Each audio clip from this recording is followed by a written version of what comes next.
Основываясь на вашей презентации, которую вы делали в рамках Брайкэмпа, и опять же на ваших статьях, я знаю, что у вас есть свое понимание предпринимательства в рамках университета, то есть академического предпринимательства.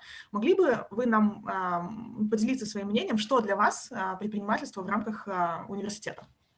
Ну, для начала, мне кажется, стоит сказать, что это не мое личное мнение, а скорее какая-то часть экспертной дискуссии, которую мы считаем наиболее релевантной для нашей работы по трансформации российских университетов. Но, условно, есть две линии понимания предпринимательских университетов. Первая по Бертону-Кларку, вторая по Висиме, это если совсем огрубить. По Бертону-Кларку предпринимательский университет немножко похож на университет предприимчивый, то есть это университет, который сам определяет, куда он хочет далее развиваться, в какую сторону, и как по этой дороге идти. И в этом смысле, в таком понимании предпринимательского университета, предпринимательское образование, собственно, подготовка предпринимателей и так далее важны, но вторичны по отношению к вот этому стратегическому мышлению, как его развитию, так и его реализации в отдельных инициативах университета.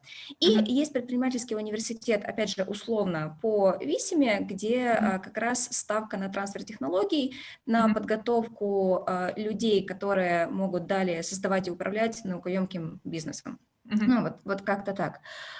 Касательно академического предпринимательства, представляется, что для университета это наиболее близко, то есть предпринимательство, построенное именно на исследованиях, на научных идеях, как последняя линия круга знаний, когда здесь создание знаний, критика знаний, передача знаний и применение знаний, в том числе в виде спин-оффов, спин-аутов, каких-то инициатив по социальному предпринимательству, которые тоже могут иметь разные формы и так далее. В Казахстане бытует мнение, и оно активно продвигается, о том, что предпринимательский университет – это прежде всего университет, который создает стартапы, который создает проекты. Как вы относитесь к такой теории, и считаете ли вы основной целью предпринимательского университета – это генерацию доходов дополнительных и создание стартапов? Но для меня это немножко слишком узко. Это не то чтобы неправильно, это не ощущается как что-то отталкивающее в моей экспертной картине мира. Мне кажется, это просто слишком узко, потому что, во-первых, университет не корпорация, и поэтому заработок денег в принципе не может быть основной целью. А во-вторых, кроме стартапов, спин-аутов, университет включен в предпринимательство очень многими другими интерфейсами, платформами, системами, процессами и так далее. То есть это и подготовка предпринимателей, которые не обязательно связаны напрямую с университетом, это и постановка предпринимательского мышления в широком смысле у студентов, то есть вот установка, что я могу что-то в мире изменить, я могу определить, как мне развиваться. Вот та же абсолютно линия, как на уровне всего университета, может дальше работать на всех уровнях.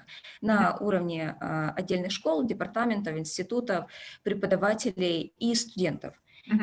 Представление о том, что мир не является неизменным, что я могу что-то в нем делать, что у меня для этого есть необходимые интеллектуальные инструменты. Мышление, да? Да. Мышление, картина мира, установки, наверное, так. I think that this is like a starting point, David.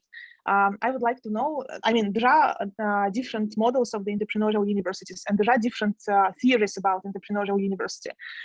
Taking into account your experience and taking into account your roles in the development of entrepreneurial education, both in the UK and overseas, could you please share with us your opinion is what is entrepreneurial university in modern life, and what is entrepreneurship within the university? Okay. I started off looking at enterprise or entrepreneurship education. And when I started in the 1980s, late 1970s, 80s, it was all about new venture creation. And many of the textbooks at that time, you know, Jeff Timmons' textbook, for instance, was New Venture Creation, Entrepreneurship for the 21st Century. Bill Bygrave's book in America was on entrepreneurship, was all about how you start a new business. For me, entrepreneurship education, and it was all business school students. For me, entrepreneurship education was about how you develop the entrepreneurial mindset, how you get people to think and behave entrepreneurially. Whether they start a business or not is immaterial to me. What I'm looking for is people who can see opportunities, who can find creative solutions to problems, who can bring them to fruition and bring about change and improvement. So you could work in government, you could work in the private sector, in the for-profit sector, in the not-for-profit sector. You could start your own business. You could run an enterprise that is geared to making money. or you could run an enterprise that's geared to solving social problems.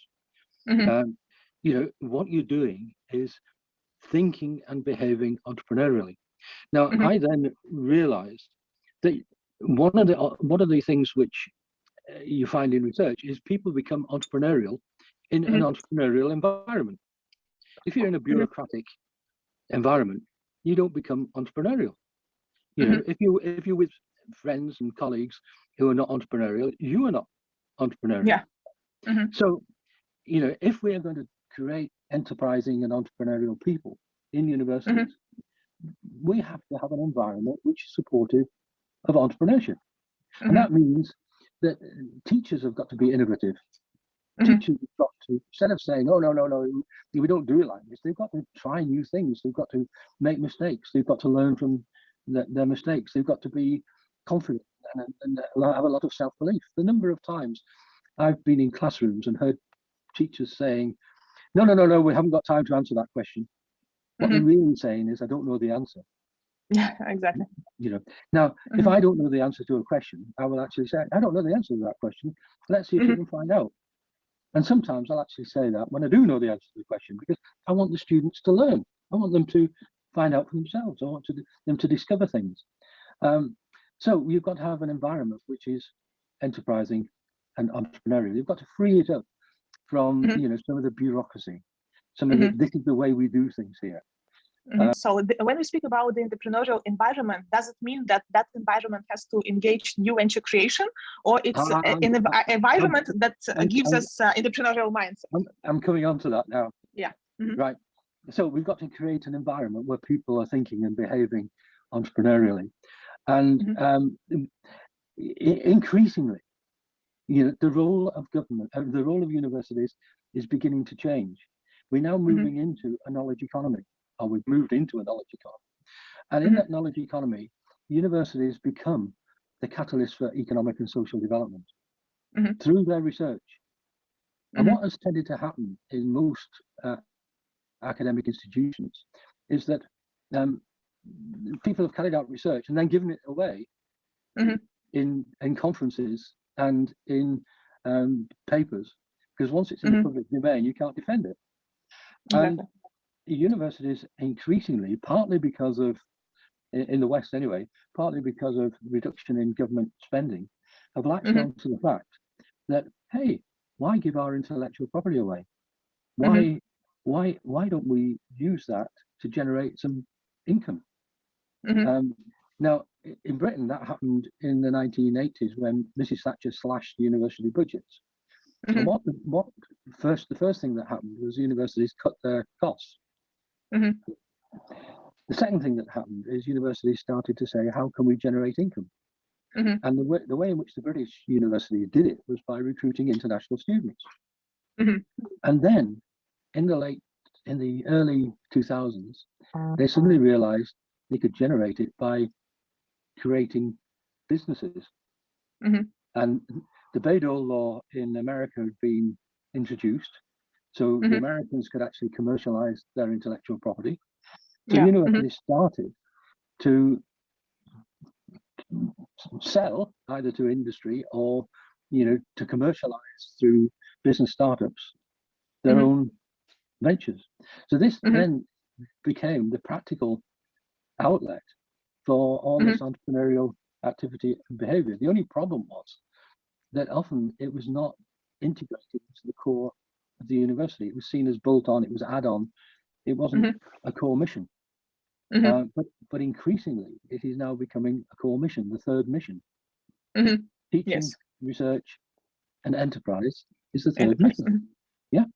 So what we've seen is the gradual changing in the role of universities from just teaching and research institutions to very much part of the economic development and part of the innovation process in countries. And with that has become, you know, the change to the entrepreneurial university.